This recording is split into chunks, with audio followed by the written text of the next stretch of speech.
नमस्ते विद्यार्थी मित्रांनो, भारतीय राज्यघटना, भारतीय संविधान हा राज्यशास्त्रामधला अतिशय मूलभूत असणारा भाग की ज्याच्यावरती जास्तीत जास्त प्रश्न परीक्षेला विचारतात.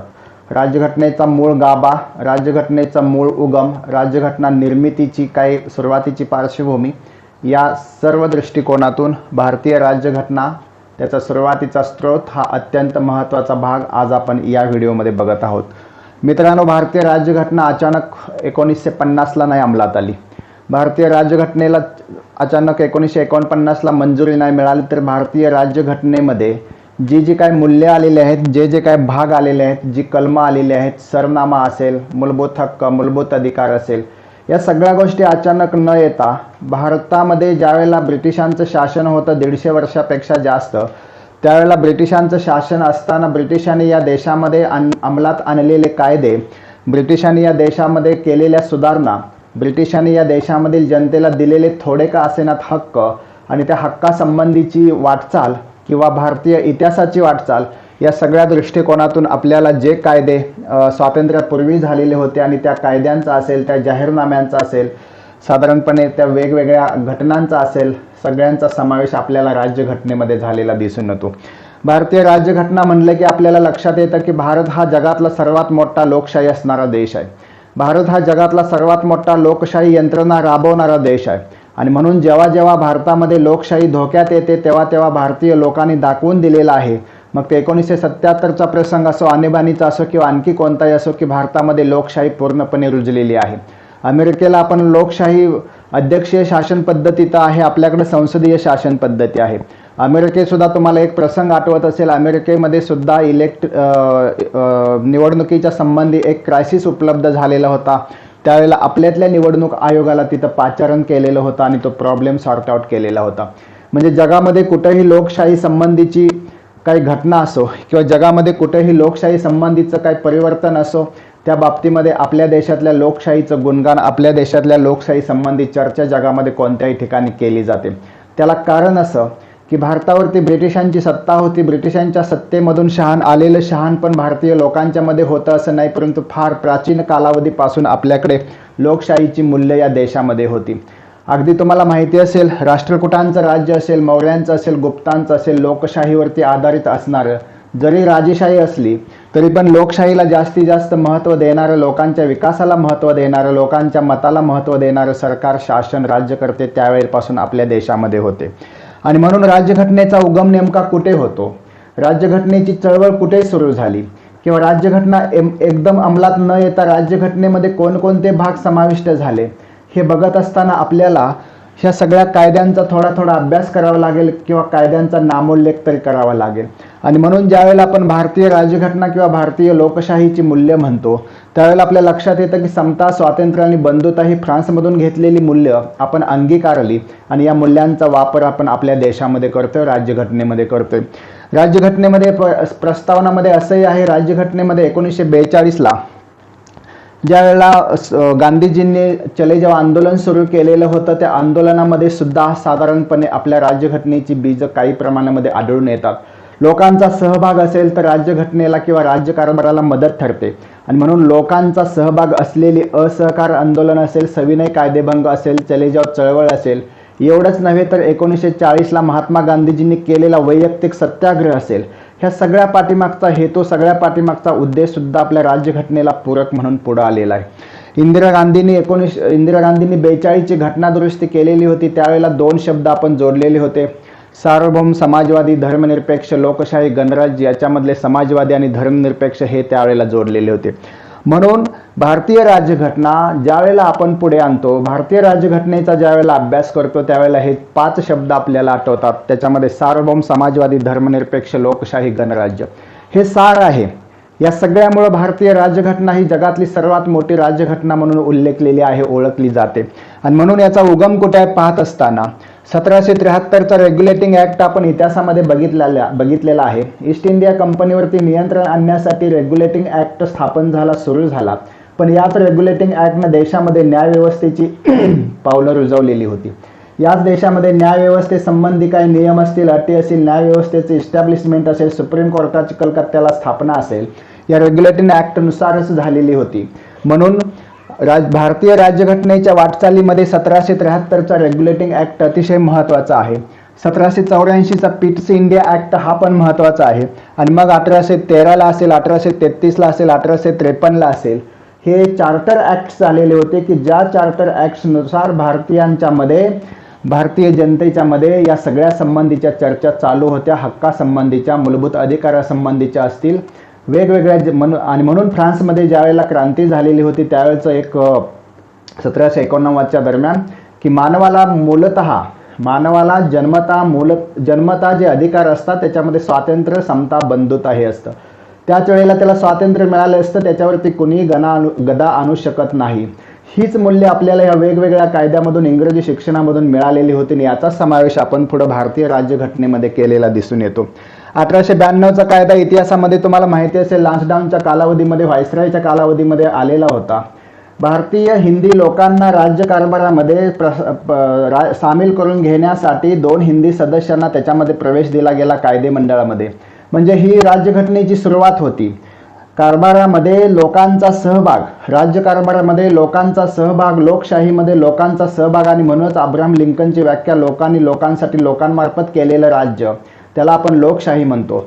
आणि त्याची सुरुवात ह्या वेगवेगळ्या कायद्याने हिंदुस्थानमध्ये झालेली दिसून येते.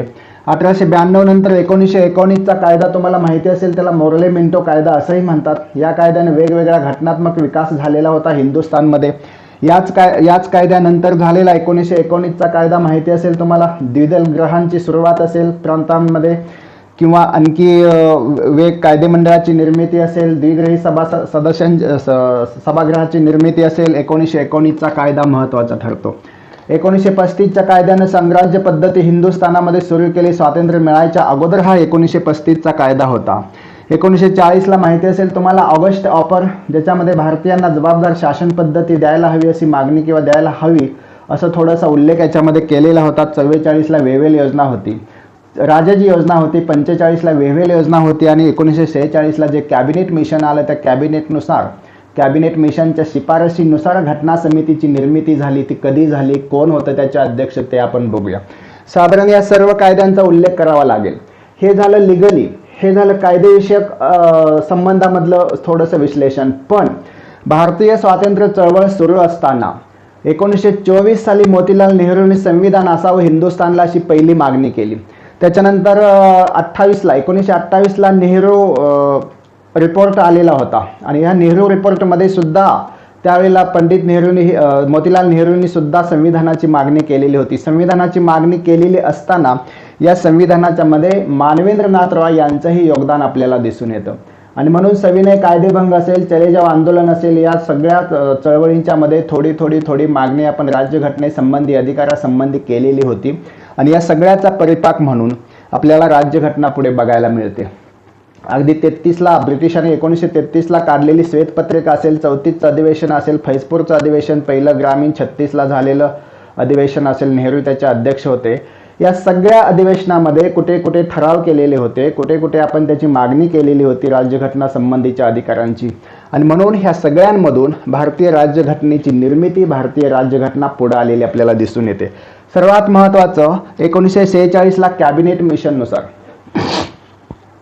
कॅबिनेट मिशननुसार भारतीय राज्यघटना निर्मिती म्हणजे घटना समितीची स्थापना करण्याची शिफारस केल्यानंतर ह्या घटना समितीची स्थापना किंवा घटना समिती स्थापन करण्याची प्रक्रिया सुरू झाली. आता घटना समिती स्थापन करण्याची प्रक्रिया सुरू झाली म्हणजे नक्की काय झालं तर 1946ला या देशामध्ये ब्रिटिश पूर्व भारतामध्ये हंगामी सरकार अस्तित्वात होतं. आणि या हंगामी सरकार अस्तित्वात असताना नेहरू त्याचे अध्यक्ष होते. त्याच्या अगोदर भारतामध्ये निवडणुका सुरुवातीला 37ला झालेल्या होत्या. 1937ला त्यावेळेला सुद्धा पंडित नेहरूच पंतप्रधान बनलेले होते गव्हर्नमेंटचे, ब्रिटिश गव्हर्नमेंटचे भारतामधल्या. आणि म्हणून 46 असेल, त्याच्या अगोदर 37 असेल, ह्या सगळ्या सरकारांमधून 2 वेळा सरकार बनलेलं होतं स्वातंत्र्यपूर्व कालखंडामध्ये याच्यामध्ये हिंदुस्थानमध्ये किंवा भारतामध्ये. त्यावेळेला ज्या वेळेला निवडणुका झालेल्या होत्या त्यावेळेला 8 प्रांतामध्ये काँग्रेसची सरकार होती, 2 प्रांतामध्ये मुस्लिम लीगचं सरकार होतं आणि 1 प्रांतामध्ये कॉमन सरकार होतं दोन्हींचं. आणि म्हणून ज्या वेळेला घटना समिती निर्माण करायची झाली त्यावेळेला संसद नव्हती. मग कुठले सभासद घ्यायचे? तर हिंदुस्थानमधल्या सगळ्या प्रांतातल्या निवडणुका झालेल्या होत्या, त्यांचे सदस्य त्यांनी घेतले, काही संस्थानांचे प्रतिनिधी घेतले, काही कमिशनरनं नियुक्त केलेले प्रतिनिधी घेतले आणि घटना समिती निर्माण करायचा घाट घातला गेला. किती सदस्य होते सुरुवातीला बघूया. तर घटना समिती कोणी निवडून दिली? घटना समिती निवडून देणाऱ्यांमध्ये 389 सदस्यांनी लोकप्रतिनिधींनी ती निवडून दिलेली होती. 389 मध्ये 292 होते ते प्रांताचे होते, 93 होते संस्थानिकांचे होते, 4 होते कमिशनर नियुक्त होते. आणि मग ज्या वेळेला घटना समितीवरती किंवा हंगामी सरकारवरती मुस्लिम लीगने बहिष्कार घातला त्यावेळेला 211 राहिले, हे 211 काँग्रेसचे होते. बहिष्कार घातला त्याच्या अगोदर 211 काँग्रेसचे होते, 73 मुस्लिम लीगचे होते आणि 8 हे इतर पक्षांचे होते. मग सांगायचा उद्देश हा की 389 पासून आपल्याला 292, 93, 4, 211, 73, 8 ही आकडेवारी बघायला मिळते. आता 389 मध्ये 292 हे वेगवेगळ्या पक्षांचे होते, 93 हे संस्थानिकांचे प्रतिनिधी होते, 4 कमिशनरनं नियुक्त केलेले होते ब्रिटिशांच्या कमिशनरनं. 292 मध्ये मुस्लिम लीगचे 73 होते, 211 यांचे होते, 8 होते ते वेगवेगळ्या पक्षांचे होते. म्हणजे पुन्हा मुस्लिम लीगनं बहिष्कार घातल्यामुळे हे 73 वजा झाले आणि 211, 93 आणि हे 8 असे राहिले. याच्यामध्ये मग यांनी घटना समिती निर्माण केली. या घटना समितीचं पहिलं अधिवेशन, ज्याची आपण घटना समितीची स्थापना म्हणतो, पहिलं अधिवेशन 9 डिसेंबर 1946ला सुरू झालं. आणि या 9 डिसेंबर 1946ला जी घटना समितीचं पहिलं अधिवेशन सुरू झालं दिल्लीला, त्यावेळेला त्याचे हंगामी अध्यक्ष म्हणून सच्चिदानंद सिन्हा यांचं नाव पुढे आलं आणि त्यांची नियुक्ती झाली. म्हणजे पहिला महत्त्वाचा पॉईंट आपल्याला घटना निर्मितीच्या बाबतीमध्ये बघावा लागेल. 9 डिसेंबर 1946ला घटना समितीची पहिली बैठक की ज्यामध्ये डॉक्टर सच्चिदानंद सिन्हा यांची हंगामी अध्यक्ष म्हणून नियुक्ती केली. दुसरं, 11 डिसेंबर 1946ला दुसरं अधिवेशन घटना समितीचं सुरू झालं. त्यावेळेला हंगामी अध्यक्षांच्या जागेवरती कायमचे अध्यक्ष परमनंट प्रेसिडेंट म्हणून डॉक्टर राजेंद्र प्रसाद यांची नियुक्ती 11 डिसेंबर 46ला केली आणि घटना समितीचं कामकाज सुरू झालं. घटना समितीचं कामकाज सुरू झाल्यानंतर 29 ऑगस्ट 1947ला मसुदा समिती, त्याला ड्राफ्टिंग कमिटी म्हणतात, या ड्राफ्टिंग कमिटीचे अध्यक्ष आंबेडकर होते. मसुदा समितीचे पण सदस्य कोण होते? एकूण 7 होते. त्याच्यामध्ये DP खेतान, N माधवराव होते, सल्लागार होते ते. त्याच्यानंतर सय्यद मोहम्मद सादुल्ला होते, गोपालस्वामी अय्यंगार होते, TT कृष्णाम्माचारी होते, अय्यर होते, अय्यंगार होते. हे सगळे एकूण जवळजवळ 7 जण होते. याच्यामध्ये मसुदा समितीचे सदस्य होते. मसुदा बनवण्याचं काम या समितीनं केलेलं होतं आणि म्हणून घटना समिती ज्या वेळेला निर्माण झाली त्यावेळेला घटना समितीमध्ये देशातले प्रमुख नेते होते, 9 महिलांचा समावेश होता. आणि मग त्याच्यामध्ये पंडित नेहरू असतील, पटेल असतील, आंबेडकर असतील, बहुतांश BG खेर असतील, या सगळ्यांचा समावेश घटना समितीमध्ये होता. 9 महिलांचा समावेश होता. आणि मग ही मसुदा समिती आपण बघितली ज्याच्यामध्ये एकूण 7 सदस्य होते आणि आंबेडकर मला वाटते मुखर्जी हे घटना समितीचे उपाध्यक्ष होते त्यावेळेला. 29 ऑगस्ट 47ला मसुदा समिती, त्याचे अध्यक्ष आंबेडकर, 7 सदस्य. ही थोडीशी आकडेवारी आपल्याला लक्षात ठेवावी लागेल. हे झाल्यानंतर ही सगळी घटना सुरू झाली, घटनेचं कामकाज सुरू झालं. कामकाज सुरू होत असताना या जवळजवळ 11 अधिवेशनं झाली या घटना समितीची. 11 अधिवेशनं झाल्यानंतर पुढं काय झालं तर 11 अधिवेशनं झाल्यानंतर 8 उपसमित्या नेमल्या गेल्या आणि या सर्वांनी मिळून घटना समितीचं कामकाज सुरू केलं. घटना समितीचं कामकाज सुरू झाल्यानंतर ही घटना समितीचं कामकाज म्हणजे घटना निर्मितीसाठी लागणारा कालावधी किती होता हाही महत्त्वाचा भाग आहे. 2 वर्ष 11 महिने 18 दिवस एवढा कालावधी या घटना समितीला घटना बनवण्यासाठी लागलेला होता. जवळजवळ 64 लाख रुपये म्हणजे 63,97,000 रुपये, नियर अबाउट 64 लाख रुपये खर्च त्यावेळेला आलेला होता. 11 अधिवेशनं झाली, 8 उपसमित्या नेमलेल्या होत्या. ह्या 8 उपसमित्याच्या कोण कोण अध्यक्ष होतं, कशा संबंधी होते तेही बघूया आपण. आणि म्हणून अशा तऱ्हेने ही घटना निर्मिती झाली. घटना निर्माण केल्यानंतर त्या घटनेमध्ये 22 भाग होते. सुरुवातीला 395 कलमं होती, 8 परिशिष्ट होती. आता जवळजवळ भागांची संख्या 24 झालेली आहे. 448 पेक्षा जास्त कलमं झालेले आहेत आणि 12 परिशिष्ट झालेले आहेत. आणि मग 26 नोव्हेंबर 1949ला ही घटना समिती घटना 26 नोव्हेंबर 1949ला घटना मंजूर करण्यात आली आणि मंजूर केल्यानंतर 26 जानेवारी 1950ला ही घटना अंमलात आली. म्हणजे ह्या 2 तारखा खूप महत्त्वाच्या. 26 नोव्हेंबर 19ला घटनेला मंजुरी मिळाली, 26 जानेवारी 1950ला घटना अंमलात आली. या घटनेला भारतीय जनतेने मंजुरी दिली आणि म्हणून सरनाम्यामध्ये विथ द इंडियन पीपल असा शब्द आहे, with the people of India असा शब्द आहे. आणि म्हणून भारतीय घटना भारतीय जनतेनं निर्माण केली आणि भारतीय जनतेनं स्वीकारली. भारतीय जनतेनं स्वीकारलेल्या या घटनेमध्ये स्वीकारलेल्या घटनेमध्ये महात्मा गांधी आणि रवींद्रनाथ टागोरांच्या विचाराचं प्रतिबिंब सरनाम्यामध्ये पडलेलं आहे. सरनाम्याची प्रस्तावना ही लिहिलेली आहे पंडित नेहरूंनी आणि म्हणून याच्यामध्ये प्रतिबिंब गांधी टागोरांच्या विचाराचं असल्यामुळं स्वातंत्र्य असेल, समता असेल, बंधुता असेल, सार्वभौम असेल, गणराज्य असेल, लोकशाही असेल, या सगळ्या मूल्यांची निर्मिती, ह्या मूल्यांचा खजिना म्हणून आपल्याला या राज्यघटनेकडे पाहावं लागेल. या राज्यघटनेला कुणी देशाचा आत्मा म्हणतं, कुणी गुरुकिल्ली म्हणतं, कुणी ओळखपत्र म्हणतं, कुणी प्रारूप म्हणतं, जनतेच्या आशा आकांक्षांचं ते वेगवेगळा कोण म्हणतं, कोणाची काय मत आहे ते आपण बघू. पण एकंदरीत ही घटना समितीनं, मसुदा समितीनं हे सगळं निर्माण केलं. निर्माण करत असताना एका बाजूला स्वातंत्र्याचा लढा पण सुरू होता आणि शेवटच्या टप्प्यामध्ये मग 46 नंतर 49-50ला या घटना समितीची पूर्तता झालेली आपल्याला दिसून येतं. मित्रांनो, ही घटना निर्माण झाली, पण ही घटना निर्माण होत असताना वेगवेगळ्या देशांच्या वेगवेगळ्या देशांच्या घटनेचा अभ्यास केला.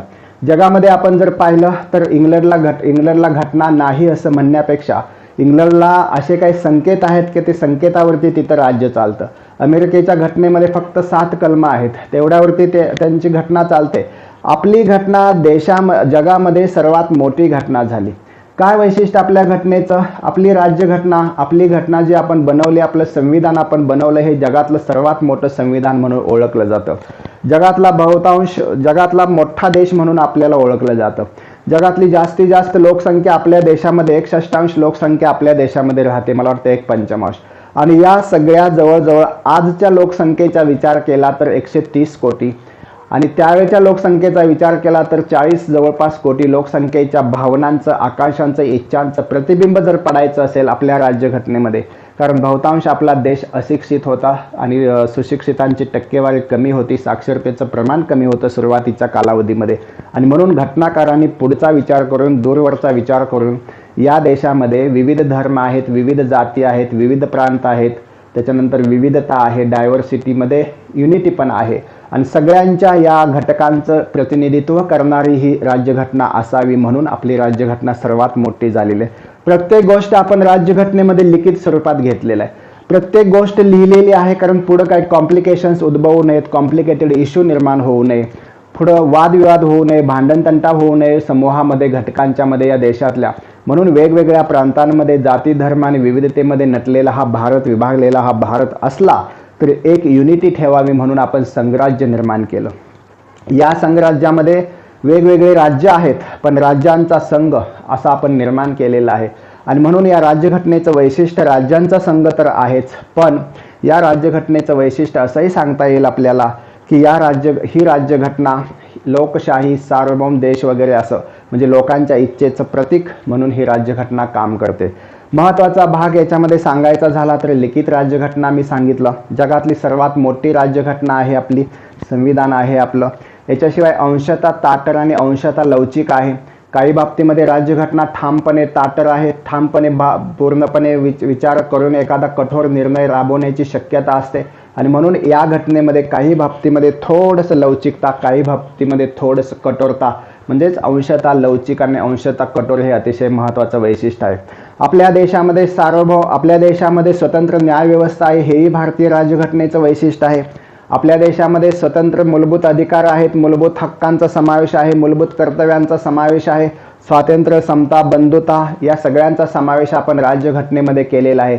म्हणजे लोकांच्या आशा आकांक्षांचं, लोकांच्या इच्छांचं, लोकांच्या स्वातंत्र्याचा आदर करणारी ही राज्यघटना आहे असं म्हटलं तर वावगं ठरू नये. आणि म्हणून आजही कुठलं कॉम्प्लिकेटेड इश्यू जर उपलब्ध झाला तर आपण राज्यघटनेचा दाखला देतो. हे राज्यघटनेनं आपल्याला हक्क दिलेले आहेत. आंबेडकरांनी मसुदा समितीमध्ये जसं लिहिल्याप्रमाणे किंवा या सगळ्या घटनेमध्ये केल्याप्रमाणे आपल्याला ते सगळे हक्क मिळतात, म्हणून त्या हक्काचा दाखला वारंवार दिला जातो. राज्यघटना मेन आहे, ही राज्यघटना कोणी बदलू शकत नाही का संसद बदलू शकते, हा वेगळा वाद आहे, त्याच्यावरती आपण पुढच्या भागामध्ये बघूया. पण मित्रांनो, एक लक्षात ठेवायला लागेल आपल्याला की ही राज्यघटना लोकांच्या आकांक्षेचं प्रतिनिधित्व करणारी राज्यघटना आहे. या राज्यघटनेमध्ये आपण कोणकोणत्या देशाकडून काय काय, आणि म्हणून तर ही राज्यघटना सर्वात मोठी राज्यघटना झाली. ही सर्वात मोठी राज्यघटना होण्या पाठीमागं काय कारणं होती, तर सगळ्या गोष्टी, सगळ्या बाबी लिखित स्वरूपामध्ये या राज्यघटनेमध्ये यायला पाहिजेत.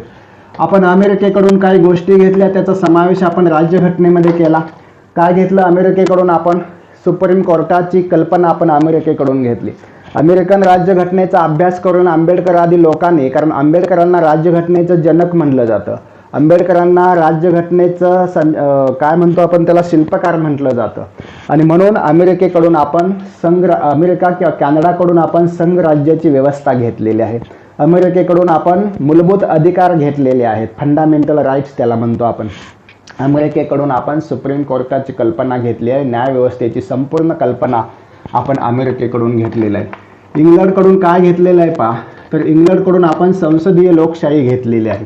आणि ही संसदीय लोकशाही म्हणजे मंत्री, मंत्रिमंडळ, पंतप्रधान. अध्यक्षीय लोकशाहीमध्ये अध्यक्ष त्याचं मंत्रिमंडळ असू शकतं, पण संसदीय लोकशाहीमध्ये संसद असते. संसदीय लोकशाहीमध्ये लोकांनी निवडून दिलेले प्रतिनिधी पंतप्रधानाला निवडतात आणि मग सरकार कारभार चालवतं.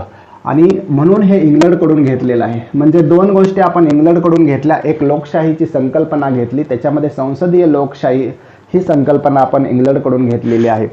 तिसरा मुद्दा, आपण जर्मनीकडून काही गोष्टी घेतलेल्या आहेत. जर्मनीचं वायमार प्रजासत्ताक म्हणून एक होतं, त्या वायमार प्रजासत्ताकाकडून आपण काही गोष्टी आपल्या राज्यघटनेमध्ये घेतलेल्या आहेत. त्यालाच आणीबाणीची पद्धत म्हणतो आपण. आणीबाणी लादता येते तीन पद्धतीनं, त्याला आपण आर्थिक आणीबाणी, राष्ट्रीय आणीबाणी आणि राज्य आणीबाणी असं म्हणतो. कोणत्या कलमामध्ये आपण नंतर बघणार आहोत, पण आणीबाणीविषयी संकल्पना आपण जर्मनीकडून घेतलेली आहे. आफ्रिकेकडून काय घेतलेलं आहे आपण, जरी आफ्रिका गरीब देश असला तरी आफ्रिका या देशापासून आपण म्हणजे दक्षिण आफ्रिकेकडून आपण घटनादुरुस्तीची पद्धत घेतलेली आहे. कितीतरी घटनादुरुस्त्या आपण केलेल्या आहेत घटनेमध्ये. 42वी असेल, 44वी असेल, सर्वात मोठी घटनादुरुस्ती आपण मानतो 42व्या घटनादुरुस्तीला इंदिरा गांधींनी 1976 मध्ये केलेली. म्हणून ह्या घटनादुरुस्तीची पद्धत असेल, घटनादुरुस्ती किती पद्धतीनं करता येते, ह्या सगळ्याचा उहापोह आपण दक्षिण आफ्रिकेकडून घेतलेल्या घटनादुरुस्तीच्या पद्धतीमध्ये घेतलेला आहे. ऑस्ट्रेलियाकडून आपण काय घेतलेलं आहे, तर ऑस्ट्रेलियाकडून आपण सूचींची विभागणी घेतलेली आहे. केंद्र सूची असेल, राज्य सूची असेल, समवर्ती सूची असेल, वेगवेगळ्या सूचींच्या बाबतीमध्ये आपण ऑस्ट्रेलियाकडून काही संकल्पना घेतलेल्या आहेत. रशियाकडून आपण मूलभूत कर्तव्य घेतलेली आहेत. मूलभूत कर्तव्यांचा समावेश आपण रशियन राज्यघटनेतून घेतलेला आहे. आणि सर्वात महत्त्वाचं, आयर्लंडकडून किंवा आयर्लंडच्या राज्यघटनेकडून आपण मार्गदर्शक तत्वांचा समावेश करून घेतलेला आहे. म्हणजे जगभरातल्या वेगवेगळ्या देशांच्या घटना असतील, राज्यपाल असेल, राष्ट्रपती असेल, वेगवेगळ्या काही पद्धती असेल, आपण वेगवेगळ्या देशांच्या घटनांचा अभ्यास करून हा सगळा समावेश आपण आपल्या राज्यघटनेमध्ये केलेला आहे. एका वाक्यात सांगायचं असेल तर जगामध्ये सर्वच राज्यघटनेमध्ये जे जे काही चांगलं ते आपण घेण्याचा प्रयत्न इथं केलेला आहे या ठिकाणी. आणि म्हणून आपली राज्यघटना ही सर्वात मोठी लिखित स्वरूपामध्ये झालेली आपल्याला दिसून येते. म्हणजेच आयर्लंडकडून आपण डिरेक्टिव्ह प्रिन्सिपल्स किंवा मार्गदर्शक तत्वे घेतलेले आहेत. अशा पद्धतीने वेगवेगळ्या घटनांचा अभ्यास करून घटनाकारांनी ही राज्यघटना बनवली. आणि ही राज्यघटना 24 नोव्हेंबर 1949ला मंजुरी दिली गेली आणि 26 जानेवारी 1950ला आपण ते अंमलात आली. 26 जानेवारी का, 1930 पासून आपण 26 जानेवारीला प्रजासत्ताक दिन म्हणून पाळतो. प्रजासत्ताक जनतेचा दिवस म्हणून आपण त्याला गृहीत मानलेला आहे. आणि म्हणून 26 जानेवारी हा प्रजासत्ताक दिन म्हणून आपण आता साजरा करत आहोत. 22 जुलै 1947ला आपण राष्ट्रध्वजाला मंजुरी दिली. आणि या राष्ट्रध्वजाची संकल्पना आपण पिंगाली व्यंकय्या यांनी तयार केलेला हा राष्ट्रध्वज होता. आणि ह्या राष्ट्रध्वजाला आपण मान्यता दिली की 22 जुलै 1947ला मान्यता दिली. आता वेगवेगळ्या लोकांनी किंवा वेगवेगळ्या उपसमित्या ज्यावेळेला आपण नेमलेल्या होत्या त्यावेळेला कोणती समिती कुणी नेमलेली होती ते थोडंसं मी तुम्हाला सांगतो. घटना समितीमध्ये साधारणपणे कोणकोणते सदस्य होते मी तुम्हाला सांगितलं. मसुदा समितीमध्ये कोणकोणते सदस्य होतं हेही सांगितलं. मात्र एक महत्त्वाच्या 4-5 समित्या आहेत. त्याच्यामध्ये एक समिती आहे संघराज्य समिती, एक आहे दुसरी एक समिती आहे संघराज्य घटना समिती आहे, ही आहे ती संघराज्य अधिकार समिती. तिसरी समिती आहे प्रांतिक घटना समिती आहे, प्रांतिक घटना. त्याच्यानंतर चौथी आहे मूलभूत हक्क समिती आहे आणि कामकाज समिती एक आहे 5 नंबरची कामकाज समिती. 6 नंबरची समिती आहे सुकाणू समिती. आणखी एक 2-3 समिती आहेत. सुकाणू समितीचे मुन्शी नावाचे एक अध्यक्ष होते, KM मुन्शी अध्यक्ष होते. नेहरू अध्यक्ष होते याचे. त्याला आपण संघराज्याची अधिकार समिती म्हणतो. संघराज्याची संघराज्याची घटना त्याचेही अध्यक्ष नेहरू होते. म्हणजे ह्या ज्या समित्या आहेत त्याला आपण उपसमित्या असं म्हणतो. तर मी तुम्हाला सांगितलं 22 जुलै 1947ला राष्ट्रध्वज स्वीकारला गेला. या राष्ट्रध्वजाची संकल्पना किंवा या राष्ट्रध्वजाची रचना पियाली व्यंकय्या या एका रचनाकाराने बनवलेली होती. आता आपण बघतोय की उपसमित्या कोणकोणत्या होत्या, या उपसमित्यांचे कोणकोणते अध्यक्ष होते, कोणकोणतं कामकाज चालत होतं. तर पहिली संघराज्य अधिकार समिती होती, त्याचे पंडित नेहरू अध्यक्ष होते. संघराज्य घटना समिती होती, त्याचे नेहरू अध्यक्ष होते. प्रांतिक घटना समिती होती, त्याचे वल्लभभाई पटेल अध्यक्ष होते. मूलभूत हक्कासंबंधी एक समिती होती, HC मुखर्जी त्याचे अध्यक्ष होते. हेच HC मुखर्जी घटना समितीचे सुद्धा उपाध्यक्ष होते. त्याच्यानंतर दुसरी एक समिती आहे कामकाज समिती आहे. कामकाज समितीमध्ये राजेंद्र प्रसाद होते, ते अध्यक्ष होते. राज्य चर्चा समिती आहे. राज्य चर्चा समितीमध्ये नेहरू अध्यक्ष होते. राज्य चर्चा समिती नेहरू अध्यक्ष होते. सुकाणू समिती मुन्शी अध्यक्ष होते. आणि याच मुन्शींनी राज्यघटनेचा अभ्यास केल्यानंतर किंवा राज्यघटनेसंबंधी सर्व मतांतर मांडल्यानंतर वेगवेगळ्या तज्ज्ञांनी व्यक्त केलेली मतं कोणती आहेत पहा. KM मुन्शी यांच्या मते जन्मकुंडली, राज्यघटना म्हणजे जन्मकुंडली आहे. कोणताही प्रॉब्लेम असेल तर आपण जन्मकुंडली बघतो किंवा प्रारूप बघायचं असेल तर, म्हणजे भारतीय समाजाच्या विकासाचं, भारतीय समाजाच्या हक्कांचं, अधिकारांचं, कर्तव्यांचं जर कुठलं खजिना असेल, जन्मकुंडली असेल तर त्याला आपण भारतीय राज्यघटना असं म्हणतो. म्हणजे भारतीय राज्यघटनेला जन्मकुंडली असा शब्द वापरलेला आहे. ठाकूर भार्गवदास यांनी म्हटलेलं आहे की राज्यघटना म्हणजे साक्षात आत्मा इथल्या भारतीय जनतेचा. राज्यघटना म्हणजे गुरुकिल्ली आहे विकासाची. राज्यघटना म्हणजे स्वातंत्र्य, समता, बंधुता या सगळ्या शब्दांची गुरुकिल्ली आहे. न्यायमूर्ती हिदायतुल्ला यांनी भारतीय समाजाच्या आशा आकांक्षांचं प्रारूप आहे असं म्हटलेलं होतं. तर नानी पालकीवाला यांनी हे भारतीय समाजाचं ओळखपत्र आहे, आयडेंटिटी आहे. राज्यघटना म्हणजे सर्व धर्म समभावाचं प्रतीक आहे, आयडेंटिटी आहे असं या नानी पालकीवाला या कायदेतज्ञांनी म्हणलेलं आहे. एकंदरीत आपण बघितलं की राज्यघटना निर्मिती कशी झाली, राज्यघटना निर्मितीसाठी कोणकोणते कायदे उपयोगात आणले गेले, कोणकोणत्या कायद्यामधील कोणकोणता भाग घेतला गेला, म्हणजे त्याची चळवळ केव्हापासून सुरू होती. राज्यघटना निर्मितीची प्रक्रिया ॲक्च्युली सुरू झाली 1946ला, पण त्याच्या अगोदर 150 वर्षामध्ये आपण राज्यघटनेच्या निर्मितीमध्ये साधारण थोडं योगदान दिलेलं आपल्याला दिसून येतं. आणि म्हणून वेगवेगळ्या चळवळी असतील, वेगवेगळे झालेले त्या टप्प्यावरचे कायदे असेल, अगदी ब्रिटनमध्ये झालेला गोलमेज परिषदासुद्धा असतील 1929 ते 33 कालावधीमध्ये, सायमन कमिशन असेल, नेहरू रिपोर्ट असेल, अगदी जातीय निवाडा झाला, त्यानंतरचं 33ला श्वेतपत्रिका, 35ला कायदा, अधिवेशनं सगळी जेवढी झाली त्या सगळ्या अधिवेशनामध्ये झालेले ठराव, कायद्यानं केलेले निर्णय, ह्या सगळ्या गोष्टींचा समावेश आपल्याला या राज्यघटनेमध्ये झालेला दिसून येतो. 3 गोलमेज परिषदा झाला, त्यांच्याही निर्णयांचा समावेश याच्यामध्ये आहे. जास्तीत जास्त समावेश कोणत्या कायद्यानं घेतलेल्या निर्णयाचा आहे तर 1935चा भारतीय संघराज्याचा जो कायदा झाला त्या कायद्यानं घेतलेल्या निर्णयांचा समावेश या भारतीय राज्यघटनेमध्ये झालेला दिसून येतो. ॲक्च्युली भारतीय राज्यघटना कधी झाली, कोण अध्यक्ष होते, कोण सदस्य होते, मसुदा समिती केव्हा स्थापन झाली, आणि हे सगळं झाल्यानंतर किती खर्च आला, किती कालावधी लागला त्याच्यासाठीचा, आणि मग शेवटच्या 2 तारखा मी सांगितलेल्या होत्या 26 नोव्हेंबर आणि 26 जानेवारी 49 आणि 50ला. राष्ट्रध्वज महत्त्वाचा, त्याची निर्मिती कुणी केली, 22 जुलै 47ला तो अंमलात आला, त्याला मान्यता दिली गेली आणि या देशामध्ये घटनेचं राज्य सुरू झालं, घटनेचा अंमल सुरू झाला. आणि 26 जानेवारी हा प्रजासत्ताक दिन आपण पाळतो, कारण सविनय कायदेभंग असेल, आणखी कुठली चळवळ असेल त्याच्यामध्ये आपण 26 जानेवारी. राष्ट्रध्वज तयार करण्यामध्ये राष्ट्रध्वजाचा उगम भिकाजी कामांचं सुद्धा योगदान महत्त्वाचं ठरतं आपल्याला. फ्रान्समध्ये राहून त्यांनी भारतीय स्वातंत्र्य लढ्यासाठी काम केलेलं होतं. आणि म्हणून ही राज्यघटना, जसं या वेगवेगळ्या विधी तज्ज्ञांनी म्हणल्याप्रमाणे, भारतीय घटनेचा आत्मा म्हणून अतिशय महत्त्वाचा आहे. जेव्हा केव्हा भारतीय समाजापुढे एखादा प्रश्न उभा राहतो, एखादा कायदेविषयक किचकट असा मुद्दा उभा राहतो, त्यावेळेला या सगळ्याचं उत्तर असतं भारतीय राज्यघटना. खरोखरच आंबेडकरांनी आणि त्यांच्या टीमनं, घटना समितीनं आणि मसुदा समितीनं भारतीय समाजाला दिलेली अविरत चालणारी, फ्लेक्झिबल असणारी अमूल्य घटना, अमूल्य भेट म्हणून आपल्याला ह्या राज्यघटनेला वळावं लागेल. याच्यावरती परीक्षेच्या दृष्टिकोनातून हमखास महत्त्वाचा मुद्दा येतो. वेगवेगळ्या घटनेचा आपण केलेला अभ्यास, त्याच्यातून घेतलेल्या काही चांगल्या गोष्टी, यामुळं आपली राज्यघटना, आपला देश हा जगातला सर्वात मोठा लोकशाही असणारा देश म्हणून निश्चितपणानं आपल्या सगळ्यांना गौरव वाटत असेल, यात कोणतीही शंका नाही. तुम्हाला समजलं असेल मित्रांनो. धन्यवाद. जय हिंद, जय महाराष्ट्र. ओके.